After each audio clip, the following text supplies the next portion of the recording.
भाई साहब का पूरा जी भाई जी, आप बोलिए। आ रही है आवाज आपकी। आ रही है। जी। भाई साहब का पूरा नाम जगदीश चंद्र हसीजा था। तो भाई साहब है ना, बहुत ही प्रतिभा के धनी थे। वे एक व्यक्ति होकर भी अनेक व्यक्तित्व के स्वामी थे। उनके बारे में कुछ भी कहना तो जैसे होता है ना, सूरज को दीपक दिखाने के बराबर है। ब्रह्मा बाबा भी उनके बारे में कहते थे कि उनकी बुद्धि तो उनके कद से भी ऊंची 7 फुट की बुद्धि है। तो वे भाई साहब पूरे ब्राह्मण परिवार के लिए विशेष थे। वे इसी यज्ञ के प्रमुख स्तंभ होते हुए भी सबसे ऐसे मिलते थे जैसे कि वह बड़े प्यार और रिगार्ड देते हुए सबसे मिलते थे। अच्छा, कई बार ऐसा होता था, कुछ भाई बहन जो पहली बार उनसे मिलते थे ना, जो उनसे पहली बार भी मिलता था, उस मिलकर उसको ऐसा लगता था जैसे मैं इनसे पहले भी मिल चुका हूँ। वो इतने प्यार से और रिगार्ड देके उसको आगे बढ़ाने की कोशिश करते थे कि उसकी भाई साहब की जो छाप है उसके दिल में हमेशा के लिए छप जाती थी।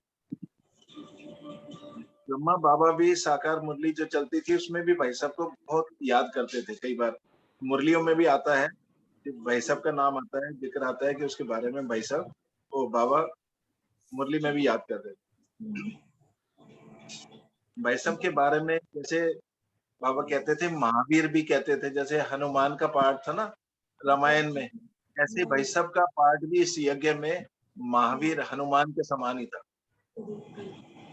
और भाई साहब को उनकी बुद्धि के लिए कई बार बाबा है ना गणेश की उपाधि भी देते थे। और उनके लिए भाई साहब के लिए बाबा जैसे वो भी कहते थे संजय। जैसे वो महाभारत में संजय देख के बताता था कि युद्ध का समाचार देता था, ऐसे ऐसे ही भाई साहब ने सारे आगे जो चल रहा था उसके बारे में भाई साहब दूरदर्शिता के हिसाब से वो पूरा भाई साहब सबको बता देते थे कि ऐसे ऐसे होना है और हो रहा है। भाई साहब ने बड़े बड़े मेले प्रदर्शनियों का भी आयोजन किया। उनकी प्लानिंग बुद्धि बड़ी तीक्ष्ण थी, जिसे कहें बहुत ही प्लानिंग बुद्धि थे और बड़े ही दूरदर्शी थे। वो जो भी प्लान करते थे बड़ा सक्सेस होता था। उनका जो भी प्लान होता था, बड़े बड़े प्रोग्राम उन्होंने किए।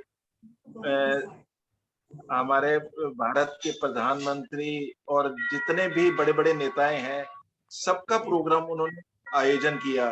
राष्ट्रपति वगैरह सब आते थे उनके प्रोग्राम में, उनको बुलाया जाता था ताकि सभी को मैसेज मिल सके। तो भाई साहब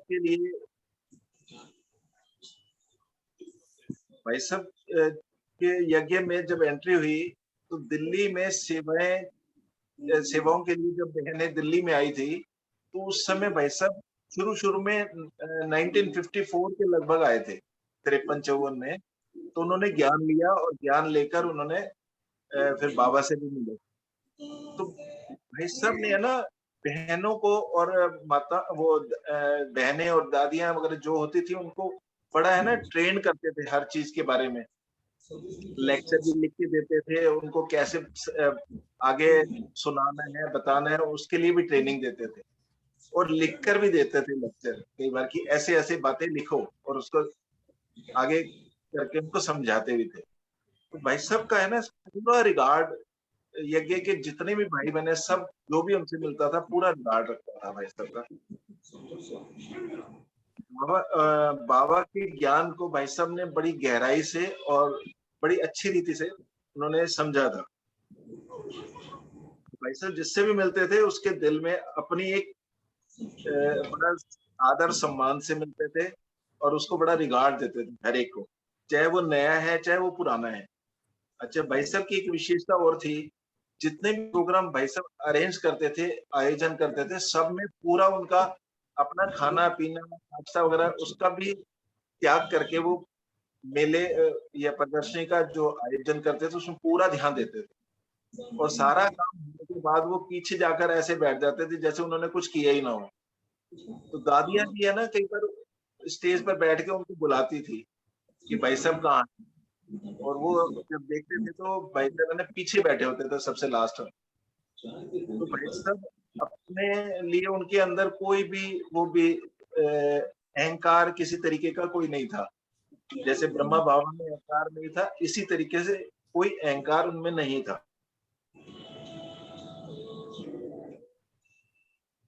भाई साहब ने ब्रह्मा बाबा को और मम्मा को की बहुत पालना ली और बड़ा रिगार्ड रखा भाई साहब ने बाबा का और मम्मा का।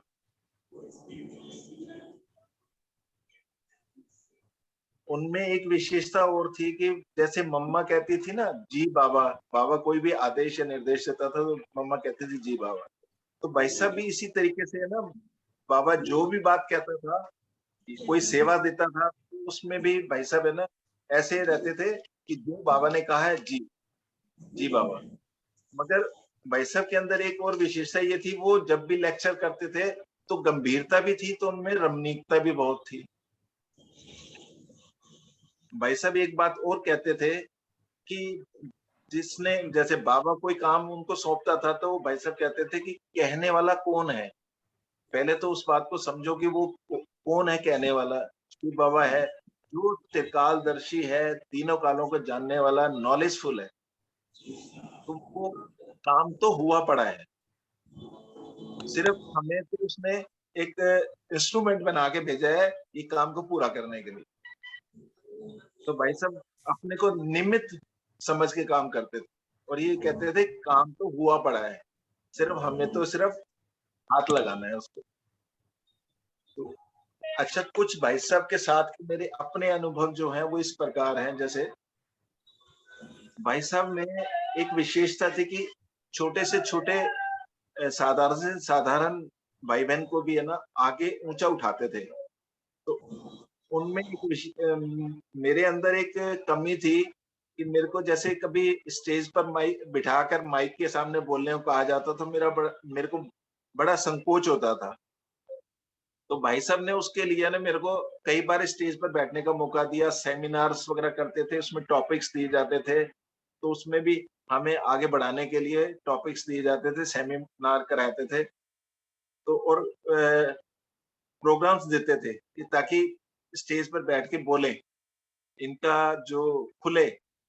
तो उसके लिए भाई साहब ने बहुत मेहनत की मेरे लिए और उनका ही वो था कि मैं कई बार प्रोग्राम मैंने स्टेज पे सेमिनार्स वगैरह में भी टॉपिक्स वगैरह किए और भाई साहब की एक विशेषता थी कि कम खर्च बाला नसीब, मतलब यज्ञ का पैसा कम से कम खर्च हो और यज्ञ के भाई बहनों का भी पैसा कम से कम खर्च हो। तो एक बार मेरे साथ ऐसा अनुभव था, भाई साहब है ना अक्सर जब भी जाते थे ज्यादातर बस में सफर करते थे, कहीं भी जाना होता था। और कभी कभी ऐसा होता है हम भाइयों का भी सहयोग ले लेते थे। तो एक बार उन्होंने मुझे पूछा, अनिल भाई आपके पास कुछ समय है, चलेंगे मेरे साथ? तो मैंने कहा भाई साहब कहाँ जाना है, कैसे करना है? तो भाई साहब ने कहा थोड़ा कहीं जाना है, तो आपके पास अगर समय है तो मेरे साथ चलिए। तो मैंने कहा भाई साहब मैं गाड़ी लेके आ जाता हूँ। तो भाई साहब ने कहा हम दोनों ने ही जाना है तो गाड़ी की क्या जरूरत है, आप स्कूटर पे भी चल सकते हैं हम दोनों। तो मतलब मैंने ये देखा कि इकोनॉमी कितनी वो करते थे कि चाहे तो यज्ञ का पैसा वेस्ट हो या किसी भाई बहन का पैसा वेस्ट हो, उसको भी है ना वो यज्ञ का पैसा समझते थे। वो कहते थे क्यों वेस्ट किया जाए। एक बार मेरे साथ एक गली से निकलते थे, कुत्ता बैठा हुआ था। मेरी आवाज आ रही है? तो कुत्ता बैठा हुआ था, मैंने उसके साथ से काट दिया। भाई साहब स्कूटर में पीछे बैठे हुए थे। भाई साहब ने उसको कहा, हाथ में धीरे से कहा कि अनिल भाई मतलब उसके नजदीक से नहीं पहुंचना चाहिए था आपको, जानवर है वो कभी भी हमला कर सकता है। छोटी बातों का मैं बड़ा ध्यान देते थे और उसके लिए भी समझाने की। एक बार मुझे याद है कि उसका उद्घाटन मैं दीदी को भाई साहब उद्घाटन के लिए बुलाया। हम अ, भाई जी आपकी ना वॉइस ब्रेक हो रही है। आवाज आज बीच बीच में कट कट के आ रही है।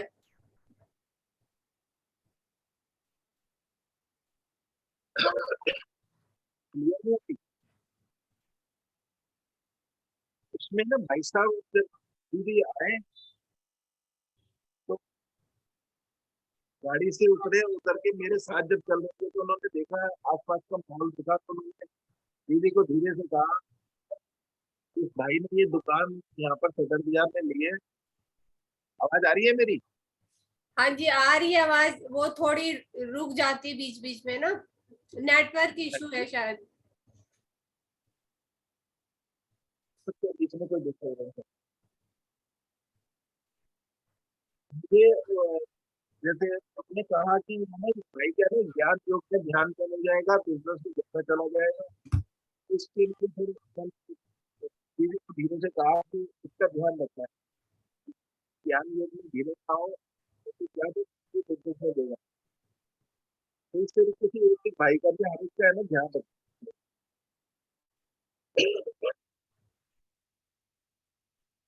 एक बार की मुझे याद आता है कि हमारा जब हम जाते थे तो हमारा वो पूरा ध्यान रखते थे कि किसी ने किसी भाई ने नाश्ता किया, खाना खाया नहीं खाया, सेवा कर रहे हैं, तो इनका ध्यान रखते थे। हमें नाश्ता खिलाते थे, खाना भी खिलाते थे, पूरा ध्यान रखते थे। फिर हम कि वो भूखे प्यासे अच्छा भाई थे, बड़े ही निरंकारी थे।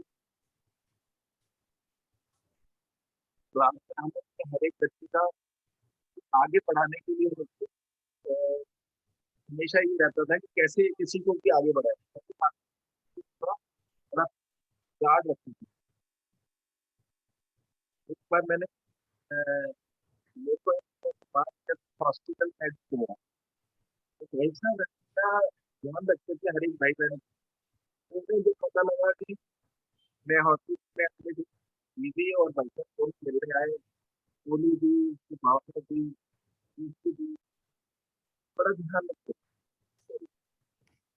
भाई जी आवाज थे। भाई ना, साहब एक ही लगा नहीं। आपकी आवाज नहीं आ पा रही है ठीक से, कुछ नेटवर्क इशू है जा रही आपके यहाँ है लगता जैसा है।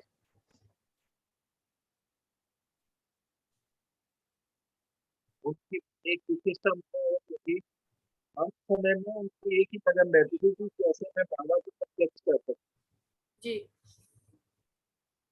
तो एक बार जब वो बहुत बीमार हुए थे, ग्लोबल हॉस्पिटल में एडमिट थे, तो हम उनसे मिलने गए। तो भाई साहब इतनी तकलीफ में होते हुए भी उनको चेहरे पर कोई भी ऐसे तकलीफ के भाव नहीं थे। जो बीमारी उनके उनके पास थी, जो उनको बीमारी थी उस हिसाब से उनके चेहरे पर कोई भी ऐसे भाव नहीं थे जैसे दर्द या तकलीफ का कोई। और बड़ी लगन से उन्होंने अपना कार्य पूरा करने का कई उन्होंने बुक्स लिखी हॉस्पिटल में रह के भी।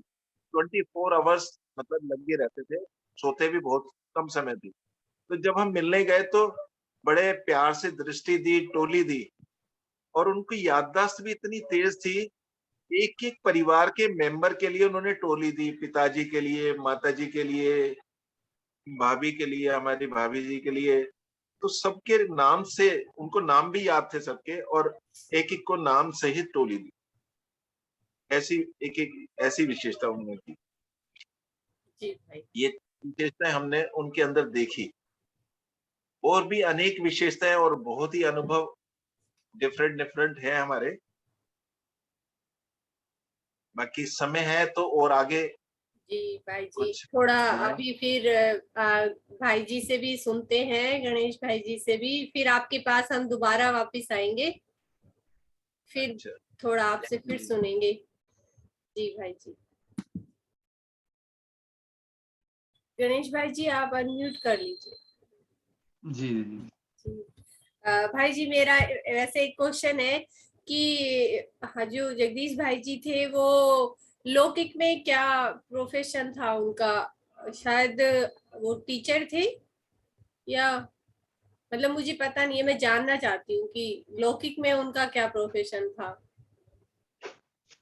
भाई साहब वास्तव में उन्होंने ना वो पोस्ट ग्रेजुएशन तो किया था उन्होंने, उसके बाद उन्होंने बीएड करके वो एक टीचर्स ट्रेनिंग जो जहाँ पर होती है बीएड की, जी जी वहां पर वो प्रिंसिपल थे उस टाइम पे। हिंदू सोनीपत में हिंदू कॉलेज होता था, उसमें टीचर्स ट्रेनिंग कॉलेज के प्रिंसिपल।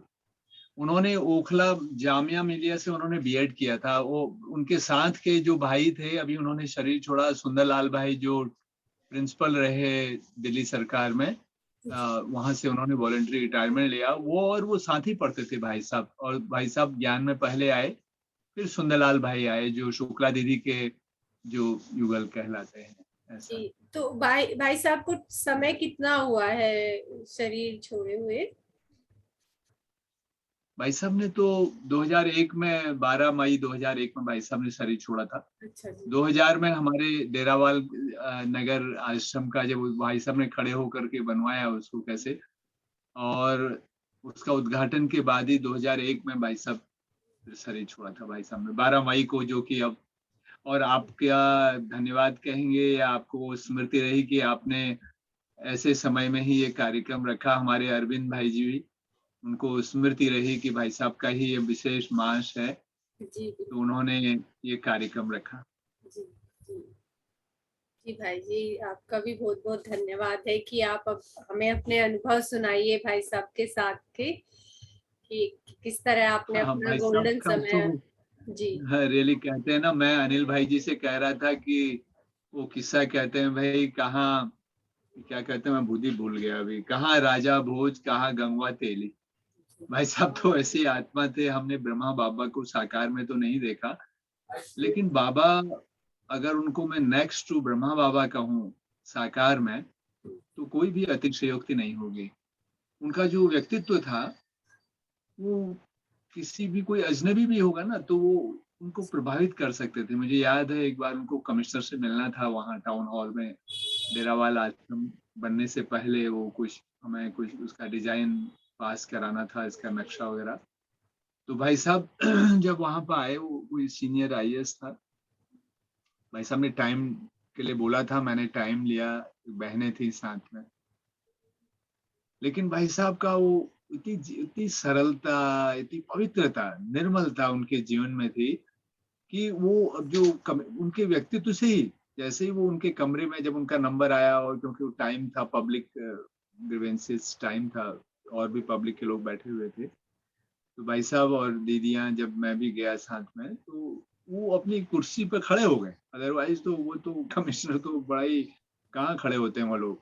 तो भाई साहब का व्यक्तित्व तो ऐसा, और जब वो, मुझे याद है कि जब उनको जब बातचीत हुई उसके बाद वो भाई साहब खड़े हुए, उनको टोली देने पे, टोली का डब्बा गिफ्ट सौगात ले गए थे, तो वो खड़े हो गए, और बहुत ही विनम्रता से उन्होंने भाई साहब को प्रणाम करके, जैसे बहुत पहले से जानते हैं। तो भाई साहब का वो व्यक्तित्व ऐसा था कि कोई भी उनके व्यक्तित्व को देख करके प्रभावित हुए बिना रह ही नहीं सकता था। और ये व्यक्तित्व उनका कोई कोई बनावटी नहीं था वास्तव में। उन्होंने मुझे, मैं सोच रहा था आज जब मुझे कहा, हम लोग तो अभी भी आए, तो मैं सोच रहा था क्या बताया जाए। मैं यही मेरे मन में आया कि हमें तो भगवान ने खोजा, हम कोई भगवान की खोज में नहीं थे। ठीक है, घर जो रिचुअल थे थोड़ा पढ़ ली, अपना गीता पढ़ ली, थोड़ा और कर ली, लेकिन उनको भगवान क्या है ऐसा, लेकिन नहीं, वो तो इतने विद्वान, आर्य समाज के से जुड़े हुए, और अनेक उन्होंने वेदों शास्त्रों का अध्ययन किया हुआ था अपने लौकिक जीवन में ही। तो उसके बाद भी वो ईश्वर क्या है, वो सत्य क्या है, उसकी खोज में थे। और वो जो, जब उन्होंने कहीं उनको पता चला कि थियोसॉफिकल सोसाइटी का जो उन दिनों ऑफिस होता था पहाड़गंज में था, मैं पहाड़गंज में क्योंकि रहा हूँ, मैं उस स्थान को मैं देखने भी गया एक बार, तो वहां पर भाई साहब को जब पता चला कि कोई कोई बहनें कोई आज वहां पर भगवान के बारे में कुछ बताने वाले हैं, तो भाई साहब स्पेशली ओखला में उन दिनों भाई साहब रहते थे, और वो वहां जानने के लिए भाई साहब आए कि वो सत्य के बारे में वो बताएंगे।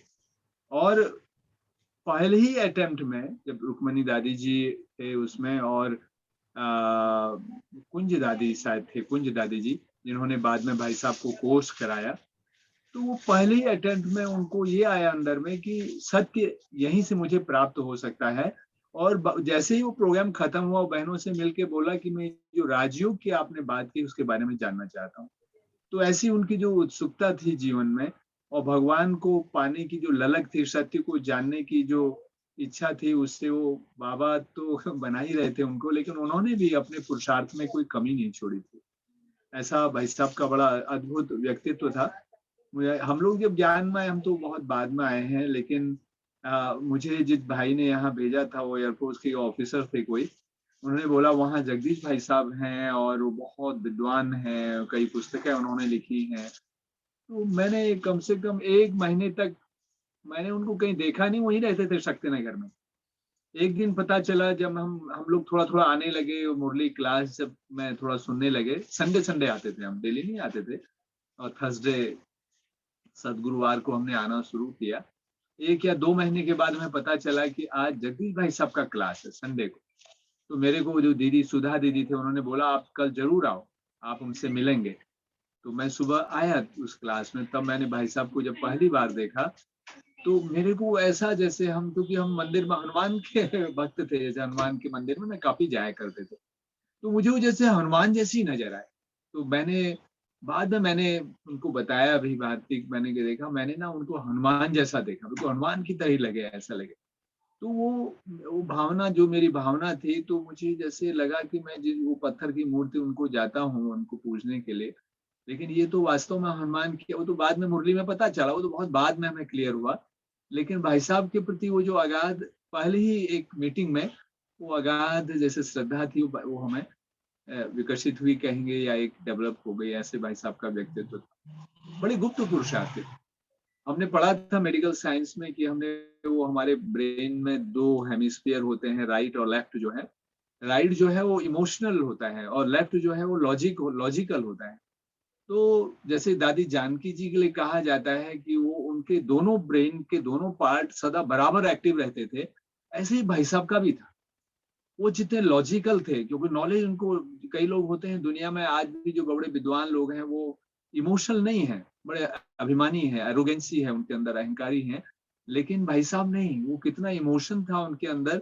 उसका सबूत क्या है कि वो जब दीदियां उन दिनों छोटी थी, दीदियां दादियां जो बड़ी थी, वो उन दिनों छोटे थे, 21-22 साल के, उनको कहते थे ये तो बहुत पूछता रहता है, पता नहीं ये भाई जो है, कुंज दादी बड़ी दीदी को बोलते थे। तो उनको कहते क्लास 4 बजे शुरू हो गई कल, ताकि ये आई नहीं। लेकिन भाई साहब 4 बजे जो है वो वहां सीढ़ी पे बैठे मिलते थे, कमला नगर E121 में सामने।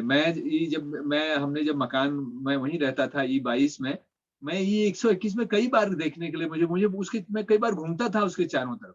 क्योंकि जब बाबा ने कहा भाई साहब को कि बाबा का जो स्थान एक ऐसा ढूंढो जिसकी कोई भी दीवार जो है वो किसी भिखारी के कमरे से ना मिले, तो वो एक ऐसा मकान था। आप कभी देखिएगा E121 का, वो अकेला मकान है। उनका कुछ नाम है उनका, मैं नाम भूल गया हूँ।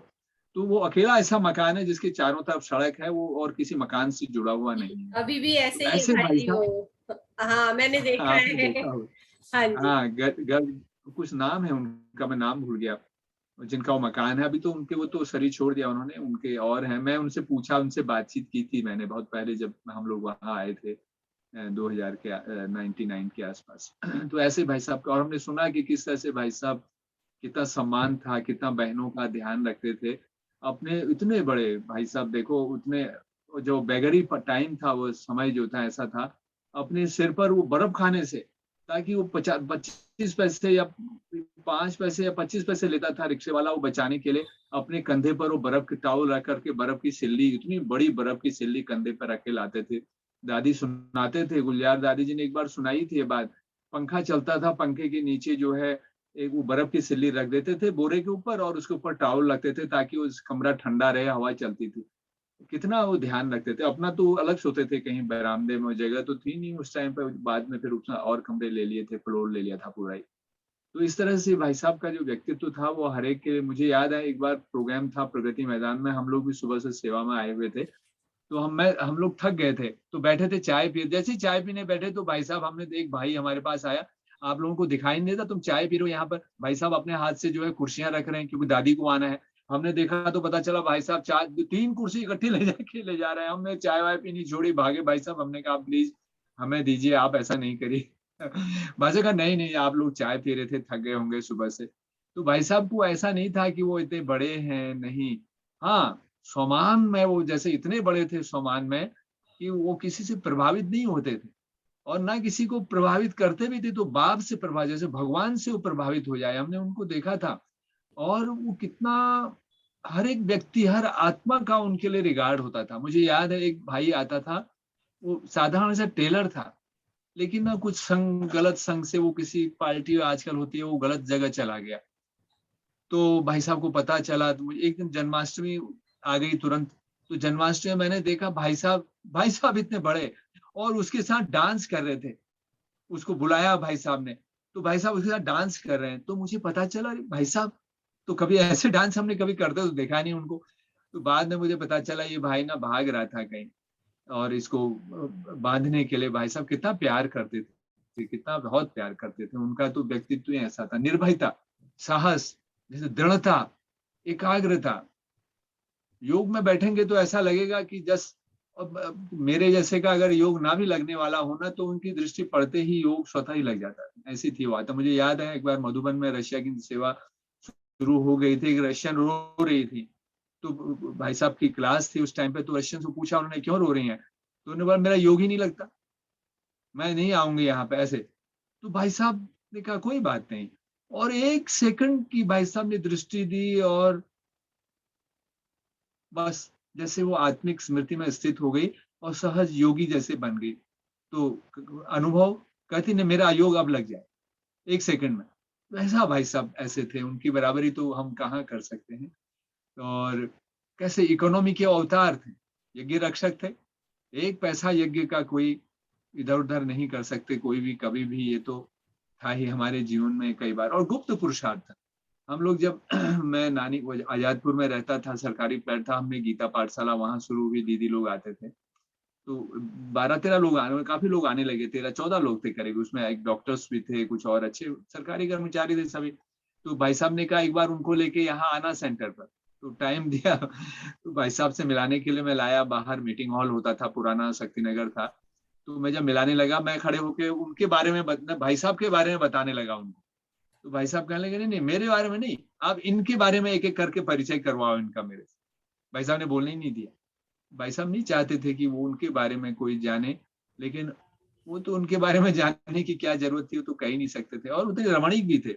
एक बार मुझे याद है, हम लोगों ने एक नाटक कर रहे थे, तो मैंने राम का रोल किया। एक भाई और थे जो भी मधुबन में है, वो सीता का रोल किया उन्होंने।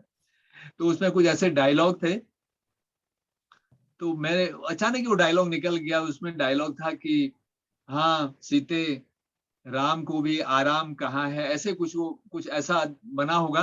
तो मैं देखा कि भाई साहब सामने एक कमरा था छोटा सा, उसमें चुपचाप देख रहे थे खिड़की से। तो भाई साहब यों ताली बजाई भाई साहब को, जैसे उस डायलॉग को पढ़ा। मैंने कहा भाई साहब तो बड़े गंभीर रहते हैं। तो मुझे लगा कि भाई साहब बड़े रमणीक में हैं और हर चीज का आनंद लेते हैं। उसके बाद फिर थोड़ा सीन चेंज हो गया। एक भाई उसमें नाराज हो गए कि तुमने, मैं राम मेरे इष्ट हैं, तुमने राम के लिए ऐसा कहा। लेकिन किस तरह से भाई साहब का उसके बाद वक्तव्य था, और वो भाई बड़े, मैं जब बाहर आया तो उन्होंने बोला तुम ही बने थे ना राम। तो मेरे को थोड़ा बहुत नाराज हुए। तो भाई साहब को पता चला, तो भाई साहब ने फिर कैसे उस संभाला अपने, क्योंकि ज्ञान की तो भाई साहब प्रतिमूर्ति थे। तो इस तरह से भाई साहब हर चीज को संभाल भी लेते थे। मुझे याद है रशियन की सेवाएं शुरू हुई थी, हम लोग सेवा में भाई साहब बुला लेते थे, सेवा पार्ट था हमारा, करते थे थोड़ा बहुत जो भी मिल जाती थी। तो एक बस में हम रशियंस को लेके आए, रशियंस को खाना खिलाने के लिए वो शक्तिनगर सेंटर पर गए। बस वाला वहीं खड़ा था, उतने पीछे पीछे बस का ड्राइवर आया जी, वो पुलिस वाले मुझे तंग कर रहे हैं, आप चलो उनके बात करो। मैं गया बात करने के लिए, तो पुलिस वाले बोले जी वो यहाँ बस कैसे खड़ी करी। अरे मैंने कहा भाई विदेश से लोग आए हुए हैं, भगवान की सेवा का काम है। आप कहते फिर हमें भी कुछ कोऑपरेट करो आप। तो मैंने कहा ये तो ईश्वर की सेवा है, अभी आप देखो बात करेंगे, अभी आप इनको बस वाले को तंग मत करो, फिर बाद में बात करेंगे। मैं नया नया था, मुझे मालूम नहीं था। भाई साहब देखे थे ऊपर से, सेंटर के ऊपर से। तो भाई मैं आया, तो भाई साहब ने कहा क्या बात कर, पुलिस वाला क्या कह रहा था। मैंने कहा जी वो कह रहा था कि हमें भी आप कोऑपरेट करो, कुछ कोऑपरेशन से मतलब उसका कुछ था नामा सामा। तो मैंने, भाई साहब ने कहा आपने क्या कहा। मैंने कहा जी मैंने कुछ बोल नहीं पाया, मैंने कहा कि अभी थोड़ी देर रुको आप, अभी बात करते हैं। मैंने कहा उनको बताओ जाकर के कि हम कोऑपरेशन नहीं करते हैं, ऑपरेशन करते हैं। पुरानी दुनिया के ऑपरेशन के लिए भगवान आया हुआ है, अगर आपको ऑपरेशन करवाना हो तो सेंटर पर आओ। आकर के मैं गया भाग करके, और मैंने यही बोला उसको, मैंने थे हम, और वो पुलिस वाला भाग गया वहां से। वो चला गया वहां से। तो ऐसे भाई साहब बड़े रमणीकता से जो है उस प्रॉब्लम को भाई साहब सॉल्व कर लेते। टाइम ओके, हाँ जी भाई, अभी अभी टाइम है 6 मिनट बाकी है, आप थोड़ा और अच्छा, बोल सकते हैं। 5 से मिनट। हाँ जी। और भाई साहब का बड़े टेस्ट भी लेते थे।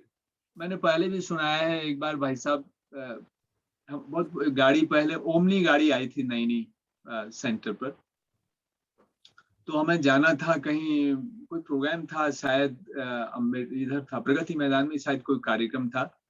तो अ, उसमें सारी बहनें बैठे हुए थे, आगे रामचंद्र भाई चला रहे थे। तो मेरे को बड़ी दीदी उन्होंने बोला, आप, एक बहन थी, वो छोटी बहन थी, उनको डिक्की होती थी ना, पीछे से खुलता था, सामान रखा हुआ था, एक सीट थी पीछे। उस बहन को बोला आप पीछे बैठो, और मेरे को बोला आप आगे बैठो। आगे मीन्स जो 3 बहनें बैठी थी वहां पर, बहुत टाइट छोटी सी गाड़ी होती थी। मैंने कहा नहीं, मैं यहाँ नहीं बैठूंगा, ये बहन आगे बैठ जाएंगे। दीदी ने कहा नहीं नहीं, आप आगे बैठो, बहन पीछे बैठेगी। भाई साहब भी खड़े थे वहां। तो मैं, अब मेरे लिए बड़ा धर्म संकट था। दीदी कह रहे थे यहाँ बैठो, और मेरे को अंदर से आ रहा था नहीं, बहन पीछे बैठे वो ठीक नहीं लगेगा, बहन आगे बैठे। तो मैंने कहा नहीं दीदी, बहन आगे बैठ जाएगा। ना ना, मैं कह रही हूँ ना आप आगे बैठो, बहन पीछे बैठी डिक्की। वो बहन बैठ भी गई, लेकिन पता नहीं, मैं फिर आया पीछे, मैंने वो डिक्की खोली और बहन को बोला नहीं नहीं, आप आगे बैठो, मैं पीछे बैठूंगा। मैं पीछे बैठा, तो भाई साहब वहीं खड़े ही थे। भाई साहब कहना ठीक है, पास हो गए तुम। तो ऐसे भाई साहब जो है कई बार टेस्ट भी लेते थे। पास ये हुआ कि मैं वहां आगे बैठता तो शायद मैं फेल, नहीं तो सप्लीमेंट्री तो आई जाती। तो इस तरह से भाई साहब सिखाते भी थे। एक बार हम लोग कुछ सेवा कर रहे थे, तो हमने वो, उनका नई अलमारियां आई हुई थी, मैंने पहले सुनाया है। तो वहां पर वो एक बंडल उठाया, तो पुराना सा बंडल था, उसमें से छोटी छोटी किताबें गिर गई ढेर सारी नीचे। तो वो बाबा का संदेश था, 71 में 79 में एक प्रोग्राम हुआ था, उसमें वो किताब छपी थी। तो मैंने 2 किताबें, एक भाई और थे साथ में मेरे, वो 2 किताबें मैंने उनको बोला, ये किताब बड़ी अच्छी है, 2 किताब हम रख लेते हैं। छोटी छोटी थी गुटिका, और बाकी हमने उसमें थैली में रखी। भाई साहब अंदर थे, मुझे मालूम नहीं था, अंदर कमरे में बैठे हुए थे, उनका रूम था 3rd फ्लोर में। तो भाई साहब एक जैसे उड़ते हुए फरिश्ते की तरह आए, और वो जो 2 किताबें रखी थी वो उठाई और चले गए, कुछ कहा भी नहीं हमसे। अब मैं थोड़ा, हम लोग सकपका गए, ये मैंने कहा ये क्या कहा। तो बाद मैंने पूछा, दीदी से पूछा, थी ऐसे ऐसे हुआ। तो भाई साहब ने बाद में क्लास में, मुझे तो नहीं कहा, लेकिन क्लास में कहा कि यज्ञ की कोई भी चीज बिना पूछे नहीं लेनी है। आज मैं छोटी सी चीज ले गया, कल मैं कोई बड़ी चीज भी उठा के ले जा सकता हूँ, वो यज्ञ की चीज है। तो जैसे संस्कारों को श्रेष्ठ बनाने के लिए भाई साहब जो है वो हमेशा, और बड़ा सम्मान भी देते थे। मुझे याद है सन 91 में, 91 या 95 में शायद बात है, इधर नाइट, तो शांतिवन में पहले टेंट लगा था बहुत बड़ा, शांतिवन का उद्घाटन हुआ था। तो आर्टिफिशियल मतलब टेंट लगा था, उसमें हम लोग पहली बार हमें कोई सेवा मिली हुई थी, गाड़ी लेके गए थे। गाड़ी थी, नई गाड़ी थी, वो सुमो होती थी। तो 5 भाई थे हम, 4 कुमार थे, एक मैं, मेरे को भी कहा अभी जाओ। तो मैं सबसे थोड़ा बड़ा था उम्र में सबसे, रामचंद्र भाई थे, हरीश भाई, ऐसे 5 भाई थे, राकेश भाई थे, एक निकू भाई थे। तो भाई साहब ने सबसे पहले तो हमें क्लास में बिठाया, आगे स्टेज पर सबसे दृष्टि दिलवाई, कहा कि ये 5 पांडव हैं, और इनके साथ हमने एक सीनियर, क्योंकि युधिष्ठिर थोड़ा गंभीर थे, एक युधिष्ठिर को भी भेजा है साथ में। तो मुझे कहा ये युधिष्ठिर है, बाकी 4 पांडव ये हैं। और ऊपर बाबा के कमरे में, वहां भी टोली के लिए, बाबा के कमरा होता था ऊपर एक छोटा सा पुराने मकान में, वहां भी ले गए, फिर वहां बिठाया, वहां बाबा से दृष्टि दिलवाई। तो ऐसे बाबा को कितना शांत रखने के लिए, उनके जीवन में कितना महत्व था, हर कदम पर बाबा को शांत रखने के लिए हमें भी वो प्रेरित करते थे। ये भाई साहब तो प्रेरणा स्रोत रहे हमारे जीवन में। भले हम नंबरवार तो हैं, लेकिन भाई साहब आज भी ब्रह्मा बाबा की तरह ही हमारे, भले बाप याद तो हम शिव बाबा को ही करते हैं, लेकिन हम भी चाहते हैं हमारा जीवन भी उसी तरह बने। और बाकी तो हमारे अनिल भाई साहब ने बहुत ढेर सारी बातें बताई हैं, और ऐसे कई बातें हैं जैसे उनके बचपन का नाम घर में ऋषि होता था, ऋषि। तो उनकी एक भतीजी होती थी, वो हमारे ऑफिस में काम करते थे, अच्छे वो हिंदी ऑफिसर थे। मुझे नहीं मालूम था ये उनकी भतीजी है, लेकिन वो मेरे पास आते थे, ओम शांति कहते, लेकिन उन्होंने कभी बताया नहीं। एक बार वो मेडिसिन लेने आते थे, एक बार मैं उनको ना कुछ किताबें ले गया था, मैं उनको कोई किताब देने लगा, उसमें नाम लिखा हुआ था जगदीश चंद्र हसीजा ब्रैकेट में ऋषि लिखा हुआ था। तो उन्होंने बोला कि मैंने आज तक आपको बताया नहीं, वो मेरे रिश्ते में चाचा लगते हैं, वो हमारे ऋषि चाचा हैं। हम उनको जगदीश नहीं बोलते, घर में ऋषि बोलते हैं। और वो उन्होंने बड़ी अद्भुत बात बताई कि वो घर में आते हैं, कभी कभी आते तो है नहीं, कभी कभार आते हैं, तो हमसे कोई ज्ञान की ऐसी बातें नहीं करते, लेकिन हम सब उनको देख के दूर चले जाते हैं, भाग जाते हैं, क्यों? हमें उनके देख के ना डर सा लगता है। उनका व्यक्तित्व ही ऐसा, उनका ऑरा ऐसा पावरफुल है, हम समझते हैं हम तो बहुत ऐसे नीच हैं, ये बहुत महान है। तो मैंने कहा आप डरते क्यों हैं भाई?